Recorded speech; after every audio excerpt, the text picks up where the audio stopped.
संदीप ने अपनी माँ के कहने पर गांव में शादी कर ली थी। लड़की का नाम था सुनीता। माँ का कहना था एकदम मॉडर्न बहू नहीं होनी चाहिए, लेकिन उन्हें नहीं पता था कि गांव से आने वाली बहू सुंदर सुशील तो होगी और उसको गांव से बाहर भी निकाल लाएंगे, लेकिन उसके अंदर का गांव कैसे बाहर निकलेगा। शादी के कुछ दिन बाद, माँ टिफिन तो देना जरा। बेटा अब तो स्कूल नहीं ऑफिस जाता है, माँ से नहीं अपनी बीवी से टिफिन मांगा कर। ओके माँ। सुनीता टिफिन ले आओ। एक किलो टिफिन, इसके अंदर पिस्ता डाल दिया है। पिस्ता? पिस्ता क्यों?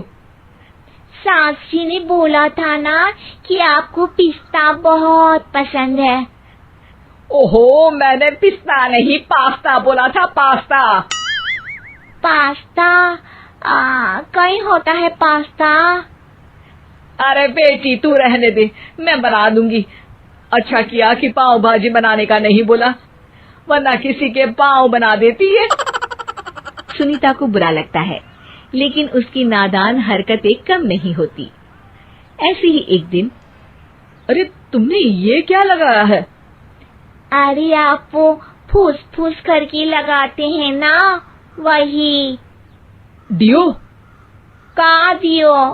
किसको दियो? अरे वही ना जिससे खुशबू आती है।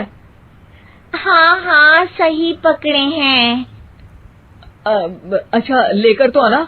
कौन सा डियो लगाया तुमने?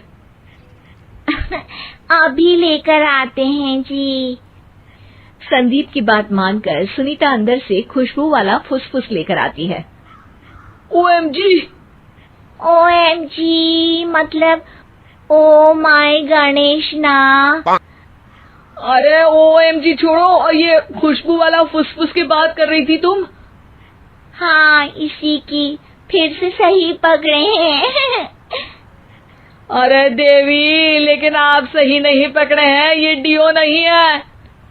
डियो नहीं है तो क्या लियो है? अरे ये रूम फ्रेशनर है, जिसको कमरे में छिड़कते हैं, खुद पर नहीं। कोई बात नहीं, माँ कहती थी आत्मा किराएदार है, शरीर एक किराए का कर्म। हम शरीर पे ये डाल लिए तो क्या फर्क पड़ जाएगा।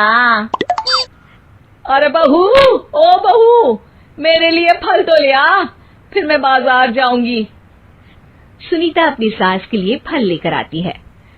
अरे बेटा, पपीता, तरबूज और सेब फल ऐसे कैसे खा लूं? काट कर तो लिया। माँ जी, मेरे गांव में तो खेत से उठा के सीधा खा लेते हैं। अरे ये तेरा गांव नहीं है ना। अरे संदीप, तू ही कुछ समझा देना इसको बेटा। मैं कैसे समझाऊं माँ, ये तो माइक्रोवेव को भी भट्टी बोलती है। कल मैंने बोला हाय कैसी हो, तो बोलती है किसी को हाय नहीं लगानी चाहिए। अरे सुनीता, तेरा क्या होगा? अभी तो कैसे बताऊं माँ जी, अभी हम कुछ करेंगे फिर पता चलेगा क्या होगा, लड़का या लड़की। हे भगवान, कहाँ से आ गई ये? रामपुर से जी, आप ही तो लेकर आए थे मुझे। अरे मुझे माफ कर दो। पहले कोई गलती तो करिए जी, आपकी तो सारी गलती माफ कर देंगे हम। हाँ अरे बहू, मेरी बात सुन। फल यानी कि फ्रूट जब भी लाए ना तो काट कर लाना, ठीक है? जी ठीक है माँ जी, फल यानी फ्रूट यानी काट के लाऊंगी। सुनीता रोज ही कोई ऐसी हरकत कर देती जिसकी वजह से उसे घर में दो बातें सुननी पड़ती। एक दिन, माँ, मेरे बॉस घर पर आने वाले हैं शाम को। उनका बर्थडे है, फैमिली साथ नहीं रहती उनके, तो यही पार्टी कर लेंगे। उनको अच्छा लगा तो शायद मेरा प्रमोशन भी हो जाएगा। मैं ना फ्रूट केक लाकर फ्रिज में रख दूंगी और तेरे साथ आज खाना मैं बनाऊंगी, ताकि जब साहब आए तो खाने में कोई गड़बड़ ना हो। शाम को जब सारी तैयारियां हो जाती है, संदीप के साथ बड़े साहब भी घर आते हैं। फ्रूट केक तो ले आना बहू, फिर खाना खाएंगे। अरे इस सब की क्या जरूरत थी, आपने बुलाया वही काफी है। सर, आपका परिवार शहर में नहीं है, तो हम ही आपके परिवार जैसे हैं सर। इतने में ही सुनीता फ्रूट केक लेकर आती है और बड़े साहब की टेबल पर रख देती है, और जैसे ही केक के ऊपर का बॉक्स हटाती है, ओह, ये क्या है? केक तो कटा हुआ है, मैं तो ऐसा नहीं लाई थी। आप मुझे शाबाशी दे सकती है माँ जी, मैंने ही केक काट दिया। आपने कहा था ना, फल यानी फ्रूट यानी हमेशा काट के लाना, तो फ्रूट केक भी तो फ्रूट ही है ना, तो मैंने पहले ही काट लिया। हूँ ना मैं समझदार। अरे बहू, ये क्या किया? केक हमेशा वही काटता है जिसका जन्मदिन होता है। तुझे एक बात भी समझ नहीं आती, एक नंबर की बेवकूफ है। पूरा माहौल बिगड़ चुका था। संदीप को लगने लगा था कि साहब उसे प्रमोशन तो दूर की बात है, कहीं डिमोशन ना दे दे, लेकिन साहब बीच में ही बोल पड़ते हैं।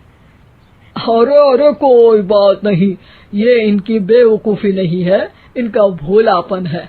बेटा आप कहाँ से हो? रामपुर गांव से। अरे वाह, गांव से? फिर तो आपके गांव में ताजे फल और सब्जियां मिलते होंगे। हाँ, सही पकड़े हैं। हम तो काटते भी नहीं, सीधा खा लेते हैं। मैं ना एक बार तुम्हारे गांव घूमने जरूर चलूंगा। क्यों संदीप, ले चलोगे ना? मुझे गांव घूमना बहुत पसंद है।